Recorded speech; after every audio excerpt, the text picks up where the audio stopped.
হযরত শাহজালাল আন্তর্জাতিক বিমানবন্দরের কার্গো ভিলেজে ভয়াবহ অগ্নিকাণ্ডে দেশের ওষুধ শিল্পে দেখা দিয়েছে চরম অনিশ্চয়তা। Bangladesh association of pharmaceutical industries BAPI জানিয়েছে, ইতোমধ্যেই শীর্ষ ৪৫টি ওষুধ কোম্পানির প্রায় ২০০ কোটি টাকার কাঁচামাল আগুনে পুড়ে গেছে।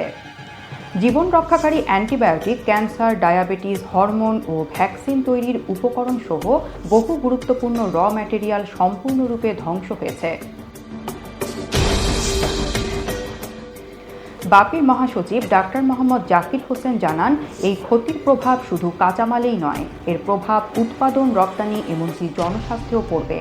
দেশে বর্তমানে ২৫০টি ফার্মাসিউটিক্যাল কোম্পানি সক্রিয়ভাবে ওষুধ উৎপাদন করছে।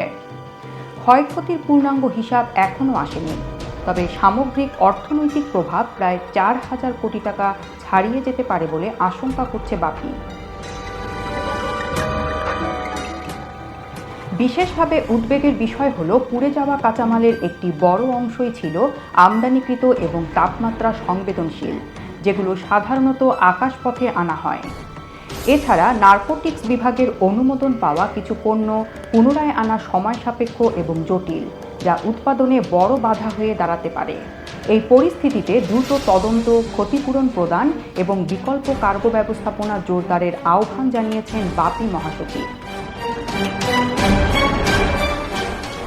বাংলাদেশের ওষুধ শিল্প বর্তমানে ১৬০টিরও বেশি দেশে ওষুধ রপ্তানি করে, যার মধ্যে রয়েছে যুক্তরাষ্ট্র, ইউরোপ ও অস্ট্রেলিয়ার মতো উন্নত দেশ। এ ধরনের ঘটনা দেশের ওষুধ শিল্পকে বৈশ্বিক প্রতিযোগিতায় পিছিয়ে দিতে পারে বলে মনে করছেন বিশেষজ্ঞরা।